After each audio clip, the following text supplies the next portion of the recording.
미국 펜실베니아 주 한 시골 마을에서 충격적인 사건이 있었습니다. 총성이 여러 발 울리고 거기 있던 사람 중에 5명은 죽고 5명은 총상을 입는 사건이 발생했어요. 칼 로버츠라고 하는 40대 남성이 초등학교 1학년부터 8학년까지 모여있는 학교에서 총기를 난사한 것입니다. 거기가 아미시 공동체라고 하는 곳이었는데 거기에 가서 총을 발사하고 범인은 그 자리에서 자살을 했습니다. 미국 사회는 큰 비극에 빠졌습니다. 아미시 공동체는 평화를 사랑하는 기독교 공동체 중에 하나였어요. 그들은 총을 소지하지 않고 또 전쟁을 반대합니다. 그리고 자동차, 전기, 텔레비전 이런 문명의 이기들을 사용하지 않고 정결하게 신앙의 전통을 지켜가던 공동체 중에 하나였습니다. 그래서 그들은 하나님을 잘 믿기 위해서 자연 상태에 있는 게 중요하다라고 신앙을 가지고 있었고 농사, 목축, 목공을 하면서 살아갔던 특별한 공동체였습니다. 나중에 밝혀진 범인의 범행 동기는 적개심과 심리적 강박이었다고 해요. 우유 배달원이었는데 자기가 출산한 딸이 20분 만에 죽은 것을 하나님을 향한 원망으로 계속해서 품고 있었고 9년 전 사건이었는데 이렇게 9학년 되는 아이들을 보니까 하나님을 향한 원망이 막 차고오르다가 그게 총성으로 총을 발사하는 것으로 그렇게 나타났다고 하는 것입니다. 무고한 아이들이 죽음을 당한 것이죠. 어떤 말로도 용서할 수 없는 상황입니다. 사망 사건 자체도 큰 뉴스거리였지만 더 큰 관심거리는 그 이후에 이 아미시 공동체의 피해자들이 범인 가족에게 보인 행동이었습니다. 자녀를 잃은 아미시 피해자들은 그 범인 남편을 잃은 그 가족을 찾아가서 오히려 위로해주고 또 조문을 하기도 합니다. 직접적인 피해자가 살인자의 가족을 위로해 준 거예요. 심지어 가해자의 장례식 참여자의 절반이 아미시 공동체의 사람들이었다고 합니다. 또한 미국 전역으로부터 아미시 공동체를 돕기 위한 모금이 진행됐는데 똑같은 비율로 피해자들과 그 가해자 가족에게 나누어 주었다고 합니다. 일부 아미시 가족은 미망인이 된 그 범행자의 아내를 찾아가서 음식을 대접해 주기도 하고 또 위로해 주는 일도 했다고 합니다. 미국에서는 아미시가 보여준 행동을 용서에 좋은 본보기라고 이야기하면서 감동적인 스토리를 전하고 공유했습니다. 오늘은 하나님의 형상을 회복하는 시리즈 마지막 시간으로 용서에 대해서 함께 나눠보겠습니다. 총 10개의 성품을 나눴는데 한 번 더 쭉 설교를 돌아보면서 우리가 어떤 하나님의 성품을 닮아갈 것인가 살펴보면 좋겠고 오늘 마지막 시간으로 용서에 대해서 살펴보겠습니다. 매번 설교 준비하는 게 어렵지만 오늘 주제를 준비하면서 어떻게 설교를 준비해야 할까 많은 고민을 했습니다. 왜냐하면 많은 그리스도인들이 용서해야 하는 것은 알고 있습니다. 당위성은 알고 있지만 그렇게 실질적으로 살고 있지 못하기 때문에 그렇죠. 방금 이야기했던 아미시 공동체의 이야기를 들으면 큰 감동이 됩니다. 그런데 나와는 조금 상관없는 이야기라고 들립니다. 그 사람들은 그 사람들의 신앙으로 큰 일을 잘 용서해 주었다고 생각하면서 우리는 우리 관계에서 작은 일도 용서하지 못하는 연약함이 있기 때문에 그렇죠. 어떨 때는 내가 정말 예수님의 마음을 품고 나를 넘어서는 초인적인 생각을 가지고 나에게 어떤 해를 가한 사람을 용서해야겠다라고 용서하기도 하지만 얼마 지나지 않아서 적개심이 불타오르기도 합니다. 차라리 그리스도의 사랑이 무엇인지 몰라서 나에게 마음에 상처를 주거나 해를 입힌 사람을 용서하지 않아도 마음이 편하면 모르겠는데 그리스도의 사랑이 무엇인지 알고 내가 용서해야 하는 것을 알지만 용서하지 못하는 나의 마음 때문에 불편함을 경험하기도 합니다. 그래서 내가 진짜 그리스도인인가 이런 마음이 우리에게도 들게 되는 거죠. 용서가 어려운 까닭은 복잡한 관계 때문에 그렇습니다. 사람과의 관계는 얽히고 설켜 있습니다. 때로는 누가 가해자인지 누가 피해자인지 잘 모르는 상황이 있기도 하고 시간이 오래 지나면 가해자는 없고 다 피해자만 남는 경우도 있습니다. 가해자가 꼭 사람이 아닌 경우도 있죠. 단체거나 기관이거나 국가일 수도 있습니다. 시간이 지나면 어떤 사람들은 그 일을 아직도 기억하고 있냐고 이제 좀 보내주라고 이제 좀 놔주라고 이야기하지만 그것이 우리에게 더 큰 상처가 되기도 하죠. 어느 날 베드로가 예수님께 이렇게 질문합니다. 하루에 7번 용서하면 될까요? 예수님께 물어봅니다. 그러자 예수님은 베드로에게 이렇게 말씀하세요. 마태복음 18장 22절에 예수께서 이르시되 내게 이르노니 7번뿐 아니라 7번을 70번까지도 할지니라. 7번을 70번까지 하라. 단순 곱은 490번이라고 할 수 있겠지만 완전수를 곱한 것으로 계속해서 용서하는 삶을 살으라고 예수님께서 말씀하고 있습니다. 그런데 우리가 어떻게 이런 용서하는 삶을 살 수 있을까요? 예수님은 우리에게 불가능한 삶을 던져놓고 이렇게 살지 않으면 잘못한 것이라고 이야기하기 위해서 이런 말씀을 우리에게 주셨을까요? 네, 그렇지 않습니다. 오늘 말씀을 통해서 우리가 오늘 용서의 대전제는 무엇인가, 그리고 우리가 어떤 마음을 품고 용서하는 삶을 살아야 할 것인가 살펴보도록 하겠습니다. 용서는 누가 하는 걸까요? 당연한 말이기도 하겠지만 용서할 수 있는 권한이 있는 사람이 용서를 합니다. 아무 일도 없고 아무 문제도 없는데 용서할 수는 없는 거죠. 그렇다면 모든 용서의 시작은 누구로부터 나오는가? 우리가 하나님으로부터 나온다고 하는 것을 기억해야 합니다.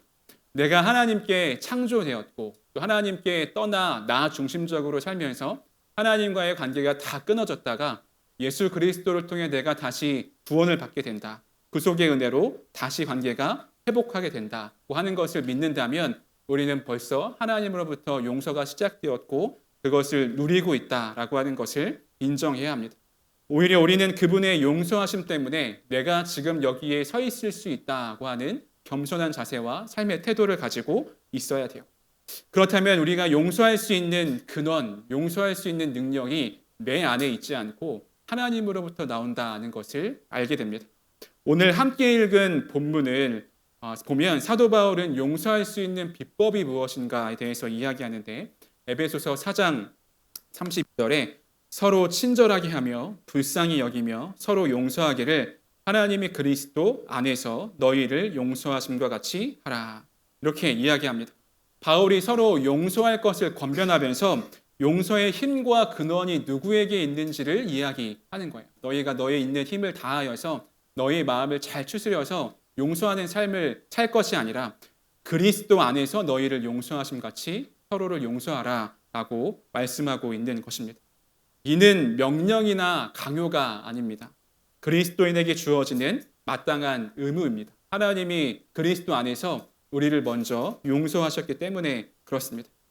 우리가 하나님의 입장에서 생각해 보면 누군가를 용서하고 죄를 없이 해주려면 대가가 필요합니다. 누군가를 죄를 지으면 그에 합당한 대가를 치르는 것이 당연한 것이죠. 그리고 이런 대가를 제대로 치르지 않으면 한 사람이나 사회나 국가나 체제나 금방 무너지게 되어 있습니다. 하나님이 우리를 향하여서 죄를 그냥 없이 하실 수도 있었겠죠. 말 한마디로 세상을 창조하신 분이 말 한마디로 우리의 모든 죄를 다 없이 할 수도 있었을 것입니다. 그런데 하나님은 사랑과 용서의 하나님인 동시에 정의의 하나님이십니다. 죄의 대가를 치름으로써 정의를 이루신 거예요. 우리가 잘 알고 있듯이 예수님을 통해 우리의 죄의 대가를 다 치르셨습니다. 로마서에 보면 죄의 삭은 사망이요 이렇게 되어 있습니다. 죄의 결과는 죽음입니다.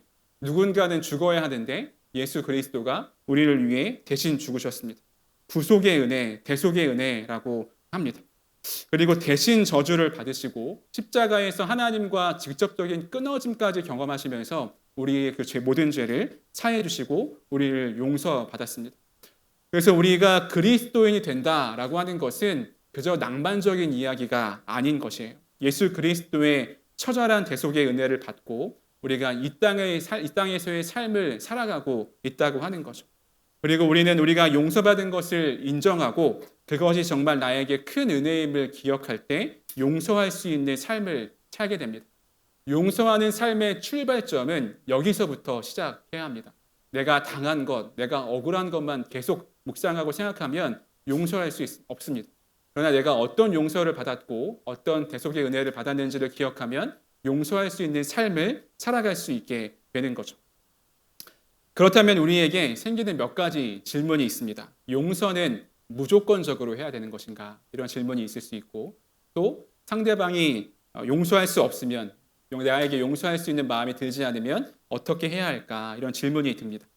한 가지씩 답을 찾아가 볼 텐데 먼저 용서는 무조건적으로 해야 하는 것인가? 라는 질문입니다.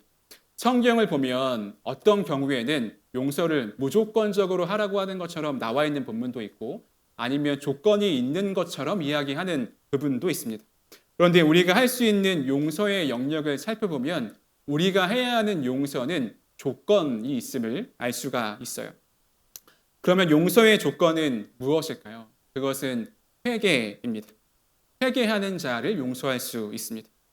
회개하지 않는 사람을 용서할 수는 없겠죠. 나에게 어떤 잘못을 했는데 나에게 와서 미안하다, 이런 것을 잘못했다라고 이야기하는 사람을 용서해 줄 수 있습니다.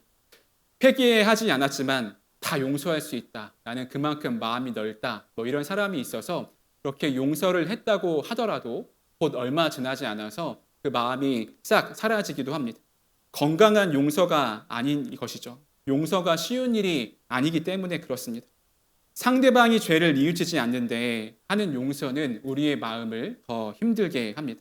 그러다가 결국 용서를 포기하고 체념하거나 질책하게 돼요. 용서하지 못하는 자신의 수준을 비난하기까지 합니다. 그러나 기억해야 할 것은 용서는 무조건적이 아니다라고 하는 것이에요. 최근에 한 목사님의 설교가 이슈가 되었습니다. 일제강점기 때 이야기를 하면서 일본 침략이 한국이 하나님을 믿는 신국이 되기 위한 고난으로 일제강점기를 사용했다. 이런 취지의 이야기를 했어요. 일제 침략의 고난으로 이 나라가 예수 믿는 나라가 되기를 소원했다. 이런 류의 그런 설교를 했습니다.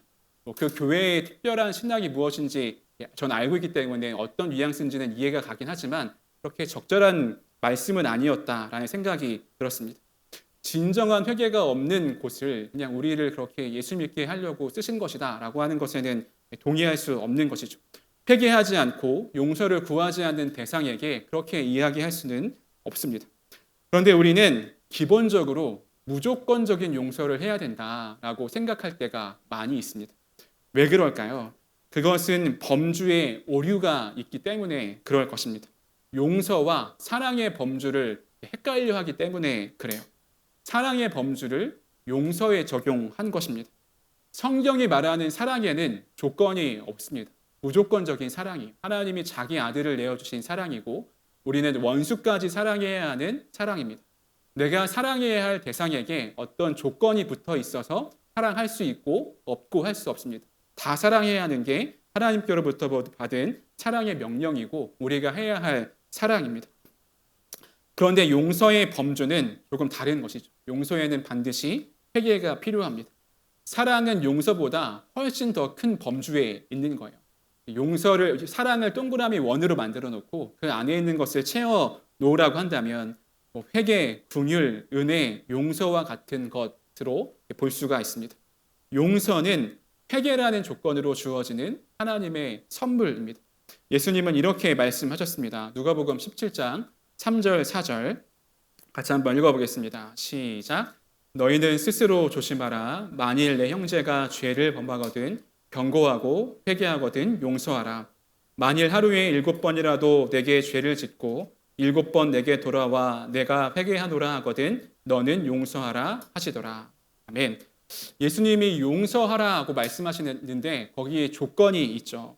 회개하거든입니다. 회개할 때 몇 번이라도 7번이라도 잘못했어도 돌아와서 회개하면 용서하라라고 말씀하고 있는 것입니다. 회개한다고 해서 물론 피해자가 바로 무조건 즉시 용서해야 한다는 법은 없습니다. 용서를 늦추어도 우리가 항변할 수 있는 것은 아니죠. 하나님 앞에서의 우리의 모습도 마찬가지입니다. 우리가 탕자처럼 허랑방탕하게 우리의 삶을 막 살다가 이제 돌아와서 하나님께 우리의 죄를 회개하고 하나님께 돌아간다고 다짐한다고 해서 하나님이 즉시 우리를 용서해 줄 법은 없습니다. 물론 하나님의 사랑이 무조건적이고 하나님은 회개하는 자에게 반드시 용서를 베풀어 주신다라고 하는 것을 우리가 알고 있지만 용서는 그렇게 즉각적으로 나타나는 것은 아닌 것이죠. 그래서 하나님이 우리에게 베풀어 주신 용서가 은혜가 되는 것입니다. 우리가 정말 성자같이 마음이 넓어서 아무 조건 없이 누군가를 항상 용서해 줄 수 있으면 좋겠지만 연약하기에 그럴 수가 없습니다. 그렇게 용서하는 것이 오히려 나를 지키지 못하는 것이 될 수도 있습니다. 우리가 관계를 풀어감에 있어서 자잘못을 따져야 할 때도 있겠지만 그것보다 중요한 것은 우리가 정직하게 우리의 마음을 토로하고 그리고 서로를 용서하고 용납하는 마음의 기본적인 태도를 가지고 있는 것이죠. 그렇다면 반대의 경우도 필히 생각해야 합니다. 누군가 와서 회개하거든 반드시 용서를 해주어야 하는 것입니다. 이 반대의 경우도 꼭 생각해야 되는 것이죠. 우리는 쉽게 이런저런 핑계를 갖다 붙이면서 용서하지 않으려고 이런저런 것들을 갖다 붙입니다. 그런데 말씀에 따르면 회개하거든 용서하라. 우리에게 맡겨진 사명이기도 하는 거예요. 그렇다면 상대방이 회개하지 않으면 어떻게 해야 될까요? 마음이 어려운 경우입니다. 누가 봐도 상대방이 잘못했는데 나에게 와서 어떤 제스처도 없고 말 한마디가 없어요. 그렇게 행동하면 우리가 참 어려운 시간을 보내게 됩니다. 죄를 지은 사람이 마땅히 잘못을 이야기함에도 불구하고 해야 함에도 불구하고 죄인의 특징은 회개하지 않는 데 있죠. 오히려 당당합니다. 이럴 때 우리는 어떻게 해야 될까요? 그를 미워하고 적게 해도 될까요? 그와 대화하지 않고 사람을 정죄하면서 나쁜 마음을 품고 또 악한 마음을 품어도 될까요? 그렇게 선택하면 우리의 마음은 너무 편하고 시원하겠지만 그것은 하나님이 주시는 마음이 아닙니다. 이럴 때 방법은 한 가지입니다. 그 사람이 용서를 회개할 때까지 용서를 늦추는 것이에요. 기다려야 돼요. 기다리다가 만약 그 사람이 돌아와서 회개할 때 용서할 수 있어야 합니다. 물론 이게 말처럼 쉬운 것이 아님을 알고 있지만 우리가 쉽게 누군가를 미워하고 악한 마음을 선택하는 것보다 용서를 늦추고 그 사람이 회개하고 돌아올 때까지 하나님 마음을 품고 있는 것이 중요합니다. 피해자는 물론 이 문제를 바로 해결하지 못해서 마음의 고통과 또 어려운 마음이 있을 것입니다. 근데 이 고통은 어떻게 해결해야 될까? 예수님은 이렇게 말씀하시는데 누가복음 6장 35절입니다. 오직 너희는 원수를 사랑하고 선대하며 아무것도 바라지 말고 부어주라. 그리하면 너희 상이 클 것이요. 또 지극히 높으신 이의 아들이 되리니 그는 은혜를 모르는 자와 악한 자에게도 인자하시니라. 당장 용서하기 어려운 상황이 되었다라고 해도 우리가 함부로 그 사람을 향해서 비난하거나 욕하면 안 됩니다. 주님의 마음이 전혀 아닌 것이죠. 용서의 공식을 삶에 적용하기 어려울 때에는 사랑의 범주를 우리에게 적용해야 합니다. 원수를 사랑하고 선대하고 아무것도 바라지 않고 부어주는 것이 사랑의 공식입니다. 회개하지 않으니 용서하지 않아도 된다. 이것이 우리의 마음이 되어서는 안 되는 것이죠. 우리는 더 큰 사랑의 명령을 받았습니다. 쉬운 일은 아니지만 회개할 때까지 사랑하고 기다려줘야 합니다. 그리고 회개한다면 용서할 수 있는 마음이 우리 가운데 있어야 돼요. 말씀을 한번 정리해 보면 용서는 무조건적이지 않습니다. 회개하는 자에게 용서가 주어집니다. 반대로 회개하는 자에게는 반드시 용서해 주기도 해야 합니다. 용서에는 회개라는 조건이 있지만 회개가 있는 곳에는 다른 조건은 없습니다. 그리고 이제 우리에게 용서의 가장 큰 어려운 단계가 남아 있어요. 첫 번째 경우, 상대방이 회개하지 않는 경우에는 그 용서의 몫이 상대방에게 있습니다. 회개할 때 용서해 줄 수 있기 때문에 그렇죠. 그런데 어떤 사람이 나에게 잘못한 것을 회개하고 나에게 찾아왔습니다. 그럼 이제 용서의 몫은 내 것이 된 것이에요. 마음속으로 이런저런 잡념이 파고듭니다. 내가 받은 상처가 얼마나 큰데 저건 악어의 눈물이야. 이런 일이 계속해서 반복하고 악한 행동을 할 거야. 용서해 주면 뉘우치지 않을 거야. 이런 마음들이 우리 마음에 불쑥불쑥 들어오게 됩니다. 그래서 이 단계의 용서는 나와 관련되어 있습니다. 내가 어떻게 용납할 것인가, 그 사람을 용서해 줄 것인가, 나에게 달려 있는 것이죠. 이럴 때 우리는 어떤 마음을 품어야 할까? 성경의 여러 이야기를 통해서 우리가 어떤 마음을 품어야 할지를 알 수 있게 돼요. 어느 날 요나에게 하나님의 말씀이 임합니다. 너는 일어나 저 큰 성읍 니느웨로 가서 그것을 향하여 외치라. 그 악독이 내 앞에 상달되었음이니라 하시니라. 하나님의 명령은 무엇인가요? 저 큰 성읍 니느웨로 가서 사람들을 회개하게 하라고 하는 것입니다. 저 사람들도 내가 구원하겠다라고 하는 것이 하나님의 말씀이었어요. 그런데 요나는 그런 하나님의 말씀을 어기고 아예 반대인 다시스를 향해 갑니다. 요나가 왜 도망갔나요? 내가 회개를 외치다가 니느웨 사람들에게 맞아 죽을까봐 도망을 갔나요? 네, 그렇지 않죠. 오히려 이스라엘을 핍박하던 아시리아의 가장 큰 수도인 니느웨 사람들이 회개하고 하나님께 돌아온다는 것이 도저히 용납이 안 되는 거예요. 우리를 그렇게 박해하던 일본이 회개하고 하나님께 돌아와서 구원을 받는다. 뭐 이런 마음과 비슷할 수 있겠습니다. 그들까지 사랑하시고 용서하시려는 하나님의 마음에 도저히 공감할 수 없고 인정할 수 없으니까 요나는 니느웨로 가지 않고 다시스로 가게 됩니다. 그리고 여러 가지 일을 당하죠. 배가 파손되기도 하고 큰 물고기 뱃속에 들어가 있기도 하고 결국에 다시 니느웨로 가서 복음을 전하게 됩니다. 요나서 4장 2절에서 이렇게 말씀하는데 우리 같이 한번 읽어보겠습니다. 시작. 여호와께 기도하여 이르되 여호와여 내가 고국에 있을 때에 이러하겠다고 말씀하지 아니하였나이까. 그러므로 내가 빨리 다시스로 도망하였사오니 주께서는 은혜로우시며 자비로우시며 노하기를 더디하시며 인애가 크시사 뜻을 돌이켜 재앙을 내리지 아니하시는 하나님이신 줄을 내가 알았음이니이다. 아멘. 요나는 자기 인생의 이 이야기를 통하여서 하나님이 어떤 분이신 줄 알게 되었습니다. 은혜로우시며 자비로우시며 노하기를 더디하시는 분이 하나님이심을 알게 되는 거죠. 요나의 잘못은 하나님의 마음과 상관없이 누군가를 정죄하기에 바빴다라고 하는 것입니다. 이 사람은 구원받을 수 없다. 이 사람은 용서받을 수 없다. 이게 요나의 마음에 더 강력하게 있었다라고 하는 거예요. 하나님의 마음을 놓치고 있고 내 마음의 생각과 판단이 훨씬 더 빨랐습니다. 그리고 우리가 이 말씀을 통해서 용서하는 삶을 살기 위해서는 하나님의 마음을 품고 있어야 함을 깨닫게 돼요. 우리가 누가복음 15장에 보면 세 가지 잃은 것에 대한 비유가 나옵니다. 드라크마의 비유, 잃은 양의 비유, 잃은 아들의 비유가 나와요. 특별히 마지막은 우리가 탕자의 비유로 많이 이야기하지만 더 정확히는 잃어버린 아들을 찾은 비유, 아버지의 비유라고 이야기할 수가 있습니다. 이 세 가지 이유의 이 비유의 전체적인 맥락을 담고 있는 말씀이 있는데 누가복음 15장 7절에 내가 너희에게 이르노니 이와 같이 죄인 한 사람이 회개하면 하늘에서는 회개할 것 없는 의인 99으로 말미암아 기뻐하는 것보다 더하리라. 여기서 이야기하고 있는 것은 회개와 기쁨을 이야기하고 있습니다. 죄인이 회개하는 것을 죄인의 회개를 용서하시는 하나님의 기쁨에 초점이 맞춰져 있는 거예요. 둘째 아들이 폐륜을 행하고 아버지를 떠났습니다. 유산을 미리 달라고 했고 그렇게 아버지를 떠나서 허랑방탕하게 자신의 삶을 살아갑니다. 그런데 그 아들이 돌아오고 다시 집으로 돌아온 것 자체로 아버지는 큰 기쁨이 됐어요. 돈을 얼마나 탕진하고 왔는지 이런 것은 템하지 않습니다. 그냥 돌아온 것만으로도 기뻐하고 맞아주십니다. 그래서 하나님의 사랑이 놀랍습니다. 우리가 생각하기에는 내가 손해본 게 얼마고 내가 이렇게까지 해줬는데 어떻게 나에게 이렇게 할 수 있나 이런 마음이 드는 게 우선이지만 하나님 아버지의 마음은 그 아들이 돌아온 것만으로도 기뻐한다라고 하는 거죠.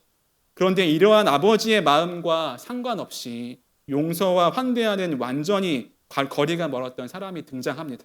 큰아들이죠. 누가복음 15장 30절에 이렇게 말씀합니다. 아버지의 살림을 창녀들과 함께 삼켜버린 이 아들이 돌아오매 이를 위하여 살진 송아지를 잡으셨나이다. 말씀을 잘 보면 이 둘째 아들이 물론 다른 도시로 가서 허랑방탕하게 살 것을 추측할 수 있지만 이 창녀들과 어떻게 살았다라고 하는 이야기는 나오지 않아요. 이 큰 아들이 동생의 삶을 살펴보니까 얘가 창녀랑 그렇게 시간을 보내기도 했을 거야. 배된 삶을 살았을 거야. 이런 마음으로 가득했다는 것입니다. 사실과 진실과는 상관없이 이미 내 안에 있는 이 사람을 보는 프레임을 씌우고 악한 일을 했을 거라고 이야기하고 있는 거예요. 이 큰아들은 아버지의 마음이 어떤가는 전혀 상관이 없습니다. 이 나에게도 해주지 않은 큰 잔치를 이 둘째 아들에게 해주었다는 것, 그렇게 하는 것 때문에 분노하고 시기하고 판단합니다. 우리의 모습이 이 아들과도 큰아들과도 비슷하지 않은가 생각이 듭니다. 쉽게 남을 판단합니다. 거기에는 어떤 하나님의 마음도 담겨져 있지 않아요. 오히려 나의 기준에 따라서 판단하고 평가해요. 나의 억울함, 분노, 시기만 담겨 있을 거라는 거죠. 그런데 이 큰 아들이 놓치고 있었던 것은 하나님 아버지의 마음이었다라고 하는 것입니다. 마지막으로 우리는 1만 달란트 빚진 자의 이야기를 잘 알고 있습니다. 제가 용서에 대해서 뭐 몇 번 설교를 하기도 했었는데 그때마다 1만 달란트의 비유를 이야기했었어요. 한 사람이 20만 년 동안 일해야 벌 수 있는 이 빚을 탕감받았습니다. 그런데 4달 동안 일해야 벌 수 있는 돈을 탕감해 주지 않아요. 그래서 1만 달란트를 다시 빚을 져야 하는 이야기입니다. 그리고 예수님은 이 비유를 마치면서 이렇게 말씀하셨습니다. 마태복음 18장 35절인데 같이 한번 읽어보겠습니다. 시작. 너희가 각각 마음으로부터 형제를 용서하지 아니하면 나의 하늘 아버지께서도 너희에게 이와 같이 하시리라. 아멘. 용서하라는 강력한 말씀입니다. 우리가 성경을 편식할 때가 있어요. 나에게 힘이 되고 위로가 되는 말씀을 막 찾아 읽으면서 이런 말씀을 이런 일이 일어나겠어? 이런 마음을 보고 읽을 때가 있습니다. 용서하지 않으면 하늘 아버지께서도 용서하지 않을 거야. 분명히 나와 있는 말씀이지만 내 생각을 조금 더해서 하나님 사랑이 넓으신데 내가 조금 용서하지 못해도 나도 용서해 주시겠지. 이런 마음을 품을 때가 있다고 하는 것입니다. 그런데 예수님은 분명히 말씀하셨습니다. 형제를 용서하지 아니하면 나 하늘 아버지께서도 너희에게 이와 같이 하시리라 말씀하세요. 우리가 짧게 성경의 3가지 이야기를 살펴보았는데 용서하기 위해 우리가 꼭 가지고 있어야 할 것은 무엇인가요? 하나님 아버지의 마음입니다. 여러분, 예수님이 여러분 안에 살아계시다라고 하는 것을 진짜 믿으시나요? 네, 믿으시죠? 네, 좋습니다. 하나님이 정말 내 안에 살아계신다. 믿으시나요? 네, 믿으셔야 됩니다. 그렇다면 우리는 하나님의 마음을 품어야 합니다. 애써 하나님의 마음을 외면하고 이렇게 하는 게 내 마음에 더 끌리지 않고 오히려 더 미워하고 나에게 악을 남겨놓는 게 내 마음에 더 편하니까 그것을 오랜 시간 방치해 두면 안 됩니다. 예수님이 내 안에 계시면서 그것 때문에 아파하고 또 힘들어 하실 것이에요. 하나님은 회개하는 자를 용서하십니다. 우리가 도저히 용서할 수 있는 마음이 들지 않을 때 우리는 계속해서 하나님 아버지의 마음을 묵상해야 합니다. 용서가 내 안에 있지 않고 하나님께로부터 온다고 하는 것을 인정하고 고백해야 합니다. 그럴 때 우리는 예수님이 말씀하신 용서하는 삶을 살 수 있게 될 것입니다. 말씀을 마무리하겠습니다. 말씀을 어떻게 마무리할까 참 고민을 많이 했어요. 어떤 감동적인 용서의 이야기를 나누고 또 그렇게 끝내볼까 싶었는데 그래서 좀 찾아봤습니다. 그랬더니 셀 수 없이 많은 용서의 감동적인 스토리가 담겨져 있어요. 그런데 그런 이야기를 하나, 두 개 더 하는 게 그다지 중요하지 않겠다는 생각이 들었습니다. 중요한 것은 용서가 우리의 삶의 실제가 되는 것이죠. 어느새 용서가 우리에게 관념이 되었습니다. 성경에 나와서 해야 하는 것이긴 하지만 나의 마음을 좀 불편하게 하고 어렵게 하고 나보다는 누군가가 꼭 해야 하는 것처럼 여겨집니다. 용서해야 하는 것은 알지만 나와는 상관없는 이야기가 된 것이죠. 아미시 사람들과 같은 용서, 자기 아들을 죽인 그 북한군을 양아들로 삼은 손양원 목사님 같은 분의 용서는 나 같은 사람은 할 수 없는 것이다 라고 생각합니다. 감동적인 이야기를 몇 개 더 하면서 마음에 부담을 주는 것보다도 우리가 용서가 우리의 삶의 실제가 되자라고 요청하는 게 필요해 보였습니다. 우리가 10주 동안 하나님의 형상을 회복하는 이야기를 함께 나누었습니다. 우리가 단번에 하나님의 형상이 다 회복되면 좋겠지만 그렇지 않은 게 우리의 삶일 것입니다. 계속해서 예수 그리스도를 닮아감으로 우리가 하나님의 형상을 회복했으면 좋겠습니다. 그리고 하나님의 회복된 형상으로 깨어진 삶을, 깨어진 세상을 회복해야 하는데 귀하게 쓰임받는 우리가 되었으면 좋겠어요. 우리 마지막으로 에베소서 4장 13절 우리의 간절한 소망을 담아서 함께 읽었으면 좋겠습니다. 같이 읽겠습니다. 시작. 우리가 다 하나님의 아들을 믿는 것과 아는 일에 하나가 되어 온전한 사람을 이루어 그리스도의 장성한 분량이 충만한 데까지 이르리니. 아멘. 우리 시리즈를 마치면서 옆에 분과 이렇게 인사합시다. 온전한 사람이 됩시다.